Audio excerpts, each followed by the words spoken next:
Buenos días, son las 10 de la mañana con 1 minuto. Les damos la bienvenida a esta nueva edición de Semáforo, cuando hay 18 grados con 7 en la región metropolitana, 27 grados en la máxima esperada para este martes 3 de diciembre, absolutamente despejado hoy y mañana, donde la mínima sería de 10 y la máxima de 26. El jueves llegarían algunas nubecitas y nos llevarían a 25 grados de máxima. Eso en el centro del país, donde está soleado, en Rancagua, en Talca, en Chillán, en Concepción, nubes para arriba, nubes para abajo. Saludamos a toda la gente que nos escucha a esta hora en el 102.5 en el centro del país o en radio.uchile.cl en cualquier lugar del mundo. También quienes nos están viendo a esta hora a través de nuestro canal de YouTube. Recuerden que todas y cada una de las entrevistas que hacemos en Semáforo y también en los noticieros y también en Ágora Deportes, también en Política en Vivo, están disponibles para ustedes a través de nuestro canal de YouTube, y también están todos los programas en la sección Vuelve a escuchar de radio.uchile.cl. ¿Qué tenemos para hoy? Tenemos una entrevista con María Paz Rodríguez, magíster en literatura hispanoamericana, fundadora de Neón Ediciones y escritora. Tengo acá en mi mano su más reciente libro, Arca, que fue publicado por Tusquets Planeta y que es una muy interesante historia sobre vínculos, ballenas y crisis varias. Vamos a estar hablando con María Paz Rodríguez respecto a eso, y también vamos a estar conversando con Francesca Ancarola a propósito de que este jueves está celebrando sus 40 años de música con un concierto acá en Sala Máster. Ya está todo vendido, así que no es como para promocionar que compren las entradas, porque ya está todo vendido, pero sí para invitarlos a que escuchen el concierto, que se va a transmitir, por supuesto, a través de radio.uchile.cl y el 102.5, y también para conversar con Francesca sobre estos 40 años, cómo está preparando ese setlist, qué ha aprendido respecto a recaminar, podríamos decir, ¿cierto? Recorrer lo que ha sido su discografía. Así que se viene esa conversación, pero antes se viene música. Esto necesitamos a esta hora de la mañana. Sí, yo me tomé uno antes de venir, pero igual me tomaría otro ahora. Café con leche es lo que nos trae Ángel Parra Trío.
hacer un recuento sería, ella la buscó hasta desaparecer de su vida, la buscó porque ya no podía con su propia horizontalidad y luego escribió una novela totalmente fuera de lugar para alguien que apenas conocía.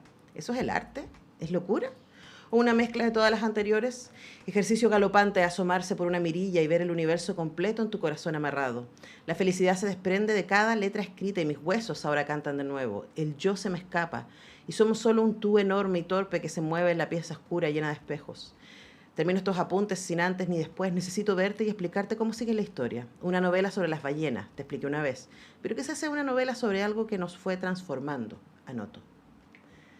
Esas son las escrituras, no de la narradora de la novela, que está como afuera, un narrador testigo, ¿no? De la vida de estos 4 hermanos, son 2 pares de hermanos, a los que vamos conociendo en Arca, de María Paz Rodríguez, y lo que escuchamos es la voz de Alia, de una de ellas que es periodista, es escritora, se enamora perdidamente de Laura y se pierde mucho ahí. Y esto es parte de, ¿no? María Paz Rodríguez, autora de Arca, editora de la fantástica Neón Ediciones, que les invito siempre a que conozcan, está con nosotros. ¿Cómo estás, María Paz? Muy, muy honrada de estar aquí. Me encanta este programa, soy fan tuya, Antonella, así que feliz de que me hayan invitado. Feliz de estar aquí conversando. Esta era una conversación ampliamente esperada porque este libro me llegó en su momento. Se salió hace como 3 meses, ¿no? Salió, claro, en agosto. Y lo teníamos ahí, yo le contaba a la María Paz que llegan tantos libros y nosotros tratamos y con Tania de meterlos todos los que podemos, pero hay algunos que se nos van quedando. Y este además yo tenía muchas ganas de leerlo porque también tengo mucho cariño y respeto por el trabajo de María Paz y mucha curiosidad respecto a Arca y a este... Es difícil de explicar de qué se trata Arca. Yo pensaba en eso, ¿no? Voy a tratar de hacer el resumen. El contexto es que 3 de estos 4 hermanos se conocen o están trabajando vinculados a Arca, que es una ONG que trabaja en la investigación respecto a la muerte de las ballenas. Entonces están en modo salvemos a las ballenas, pero más que en el activismo tipo Greenpeace, están como en la investigación. Sí. Así que, ¿por qué se están muriendo las ballenas? ¿No? Y en eso están. Sí. Y en eso se cruzan y se conocen. Y los 4 personajes están en crisis en lugares muy distintos. Entonces, Alia era una periodista muy reconocida en su medio, en algún momento lo abandona todo y se mete a trabajar en esta ONG con su hermano Lucas, que también, él sigue, yo creo que él es el que está más en crisis, además hombre heterosis, ultra crisis, abandonador de su hija, ¿cierto? Y muy abandonado de sí mismo también. Sí. Y por otro lado están las otras 2 hermanas que son Laura, que se transforma en el eje romántico de Lucas y, estoy haciendo manso spoiler, pero esto pasa como a la mitad del libro, de Lucas, y uno lo ve no igual. Importa, sí, realmente no se trata tanto de eso. Claro, estoy tratando de explicar más o menos el mapa para que la gente entienda nuestra conversación, ¿no? Se transforma como el eje romántico de tanto de Alia como de Lucas, y Camila, que es la hermana de Laura, que ambas tienen un papá alcohólico y que termina siendo muy violento, y una mamá bastante abandonadora también en su depresión. Sí. También Camila, que es como la mujer que se supone que está organizada porque es psicóloga, tiene un marido, tiene 2 hijas, pero tiene la panza escoba. Entonces, la peor. María Paz, claro, la que parece que tiene toda la Desperate Housewife ahí a todo color. Sí. Entonces, hablemos de escoger meterte en este mundo de vínculos y crisis de personajes adultos además, porque ninguno de estos adolescentes, son todos gente grande, sí, pero que no pero no parecen. Pero están haciéndose muchas preguntas respecto a hasta dónde las decisiones que tomaron y las que no tomaron. Sí, tal cual, sí. Mira, la verdad es que, bueno, primero que nada, de nuevo, gracias por haberme invitado y por haberme leído, Antonella, un honor. Yo creo que llevo un buen rato en mis libros investigando el tema de los vínculos familiares, per se, como eje literario, como tema emocional que me interesa un montón desarrollar dentro de cada uno de mis textos, sobre todo pensando en el vínculo femenino, ¿ya? Vínculo hija-padre, hija-madre, madre, o sea, toda esa vinculación me parece que es hermanas, me parece que es tremendamente compleja. Entonces, Arca se dio como un poco un estudio, una cosa media laboratorio que se fue dando en su escritura, de cómo las marcas, los traumas del pasado en la infancia y en la juventud generan adulteces, generan adultos con todos estos problemas que van a salir digamos, que se van a proyectar al tiempo, que es una cadena que se repite y que el patrón, digamos, no se rompe. Entonces, en ese encuentro de estos personajes, de alguna manera todos estos fantasmas salen. Y eso es lo que yo quería problematizar. Cómo al final no hay libertad hasta que uno hace el corte. Y eso es como un poco lo que pasa al arca, y quizás de eso quizás se trata. Es como esta adultez que viene muy determinada por los fantasmas, etcétera, y que luego de pronto, ya sea por el deseo, ya sea por el arte, ya sea por, qué sé yo, se libera algo. Se libera lo que estaba ahí condensado, lo que estaba cristalizado. Entonces, por eso los personajes son, digamos, son tan raros. Eso me han dicho mucho, como no entiendo, pero él es hétero, pero ella es lesbiana, y de pronto, ¿por qué? Yo no siento que sean raros. Bueno, a lo mejor es una. Es que claro, yo creo que en el fondo... ¿Qué es lo normal? Exacto, es que eso es. Me preguntaban mucho, ponte tú en el caso de Lucas y Laura, que no se entiende ese vínculo. A mí me hace todo el sentido. Yo creo que están más solos que un dedo, ambos. Además, yo creo que el deseo en sí es contradictorio, es pura contradicción. Entonces, de alguna manera, yo quería problematizar eso, de cuán inconscientes somos y cuán inconscientes vivimos respecto a aquello que nos habita y que viene de otra parte, que viene finalmente del pasado, de la infancia, de la juventud, y cómo eso sale. En el caso de Camila es muy claro igual. Pero cada uno de estos personajes viene de ahí. Sí, a mí lo que me parece interesante es la idea de personajes en huida. Sí. Esa es mi impresión, ¿no? Sí, porque sí. Ellos se demoran mucho rato en llegar a hacerse cargo y decir, ya, a ver, espérate, pero ¿por qué estoy haciendo esto que estoy haciendo, no? Sí. Entonces también ese vínculo muy raro y muy como urgente y muy de cuerpo que tienen entre Laura y Lucas, también tiene que ver con una huida. El otro no como un lugar de llegada, sino como un medio para escapar. Y todo esto en medio de la crisis climática. Sí. Y en medio de la muerte de ballenas, a propósito del cambio climático, ¿cierto? De las mareas rojas, de la toxicidad que empiezan a tener las algas con el aumento de la temperatura del mar, etcétera. Entonces, hablemos de ese paralelo, porque podrías haber escrito, poner estos 4 hermanos en cualquier contexto, la ciudad, pero escogiste ese. Sí. Mira, la verdad es que yo hace mucho rato que cruzaste este tema de las ballenas 6 en el sur, por un tema que pasó en 2015, que hubo una investigación que terminó muy misteriosamente, digamos, y que hubieron muchas teorías respecto a por qué murieron 300 ballenas 6. Esto fue real. Y no se determinó ni una causa concreta, habían un montón de hipótesis, pero no había nada, y eso aparece un poco en el libro. Entonces me parecía interesante esta idea como de la extinción, y el sur como un lugar muy virgen por una parte, pero también muy usado en términos de lo que está pasando con la industria salmonera, con lo que está pasando con las mareas rojas, con todo eso. Y estos personajes que son un poco unos parias, ¿verdad? Que no calzan en el contexto social, familiar, que ni uno de ellos tiene como un hogar, ¿verdad? Son todos bastante solitarios, y de pronto se encuentran en eso, en esa rareza y en esa tengo tanta edad y parto a investigar ballenas y parto a salvar el mundo. Es que yo pensaba eso, porque si uno hubiera agarrado la lupa en ese barco donde van a hacer la investigación y lo hubieras puesto sobre cualquiera de los otros personajes, en algún momento te detienes un poco en la investigadora inglesa que llega y se queda, pero si tú te hubieras detenido en el jefe, en esa periodista grande que va también, etcétera, uno diría cualquiera de ellos, ¿no? Y ahí quería preguntarte, María Paz, respecto a como el panorama de época, porque o quizás son las conversaciones que estoy proyectando. Yo he hablado mucho con mis amigas respecto a esto últimamente, de el mundo que nos tocó habitar vincularmente. Sí. Y claro, uno puede pensar, ninguno de estos personajes tiene hogar, pero no sé, nuestras abuelas eran las hadas del hogar. Claro. Y eso era todo lo que podían ser. Absolutamente. Excepto mujeres muy excepcionales, que por supuesto las hubo, ¿no? Sí. Pero era como el mandato era estar en la casa, esperar al marido, aunque el marido tuviera amantes, abandonar, etcétera. Pero ese era el lugar, criar. Sí. Luego nuestras madres, que se libraron bastante, pero pero les tocó ser superwoman. O sea, acarrear al marido y a los hijos, y al mismo tiempo trabajar, y al mismo tiempo... Y luego nosotras, que somos una generación de mujeres que nos independizamos, diríamos, de la idea del hogar o del marido, incluso aquellas que crían, ¿no? Sí. Pero que también vincularmente estamos desafiadas por esta crisis diríamos, del orden doméstico que nos tocó, ¿no? Sí, absolutamente. O que creamos también. Sí, absolutamente, y creo que también somos una generación bisagra en ese sentido, porque igual tenemos una pequeña pata en ese otro lado, madres, quizás, Claro. y la nueva generación que es un poco lo que aparece en Arca, que es como... Y que a mí me parece muy Ellos están en sus fascinante. 30. Ellos están en sus 30, sí, sí. Y me parece muy fascinante como esto que está pasando. Estas por ejemplo, como identidades sexuales líquidas, que es un concepto que se maneja mucho, que es como no tener que definirme Claro.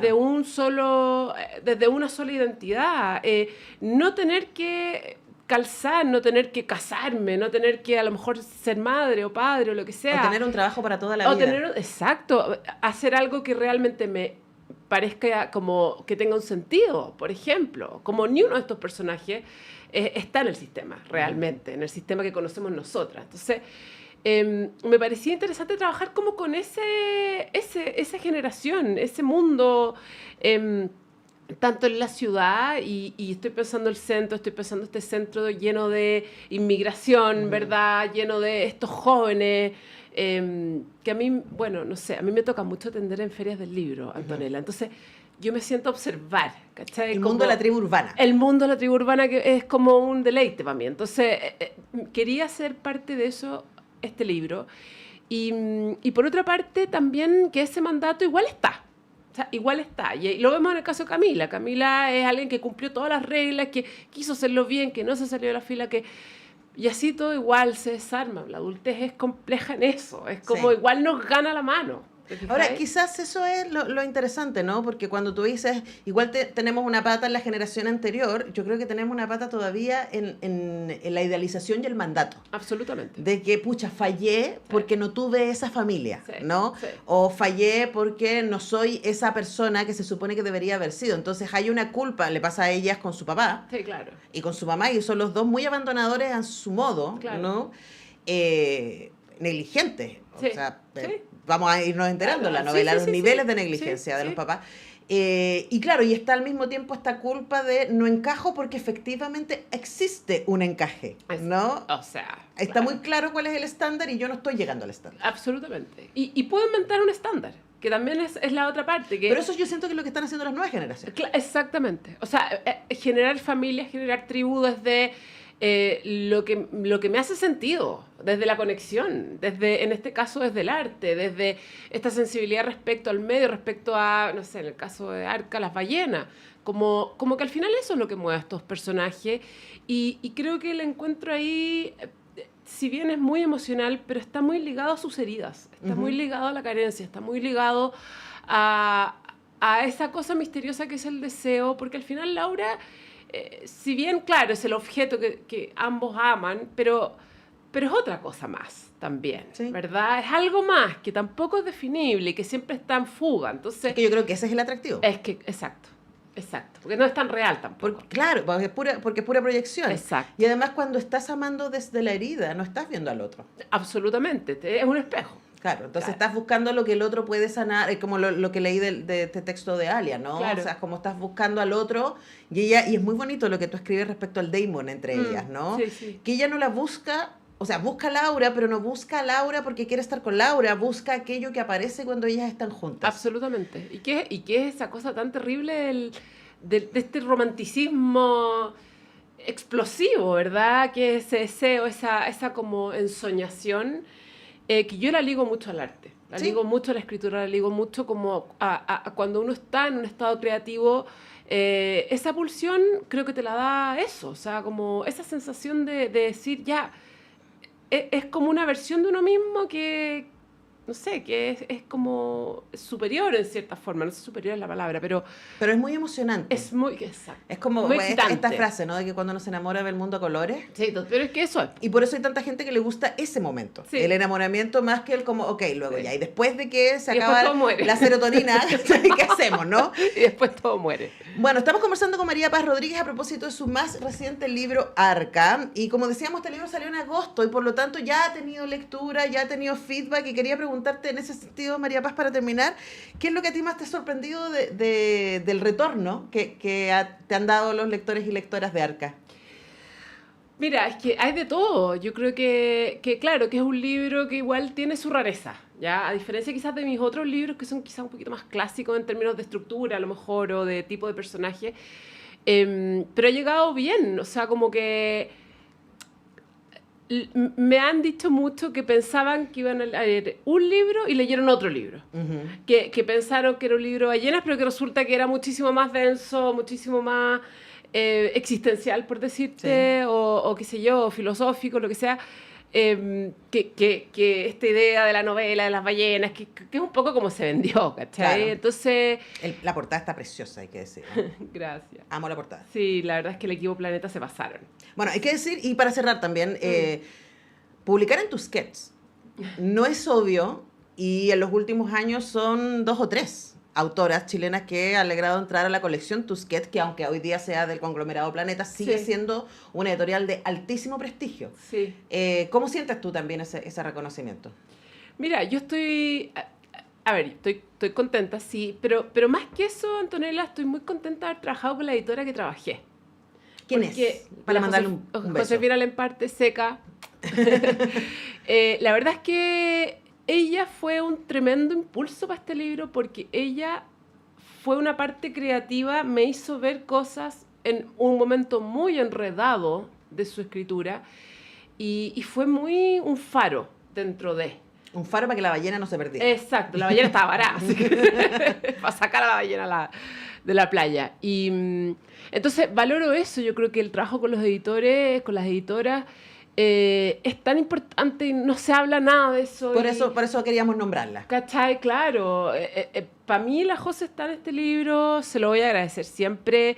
Me encanta el sello Tusquets, me siento muy honrada de estar ahí, pero la verdad es que el trabajo más bonito fue haber hecho esto con ella. Bueno, yo les voy a dejar recomendado Arca. Esto es como súper mi galletita, igual, porque es como, pienso a mí las obras. Ayer vi la de Almodóvar. ¿Qué tal? Está hermosa. Ya, no, ya. Está vamos a La ver. habitación de al lado con Julianne Moore y Tilda Swinton se estrena el jueves. Está hermosa. O Es sea, la primera película de Almodóvar en inglés. Sí. Bueno, pero ¿por qué me acordé de eso? Porque a mí me pasa como lectora, como espectadora, que a mí lo que me moviliza es la vulnerabilidad de los personajes. Y esto es eso, ¿no? Es ver cómo estos 4 personajes se pierden, se encuentran, se vuelven a perder y ahí van buscándose. Y eso también hace que uno se sienta un poco menos sola. Yo creo Sí, que bueno. parte de lo que necesitamos en este tiempo. Así que les dejamos recomendado Arca de María Paz Rodríguez, que nos ha acompañado esta mañana. Gracias, María Paz. Gracias a ustedes, gracias por escucharme, invitarme. Vamos a la pausa y ya regresamos.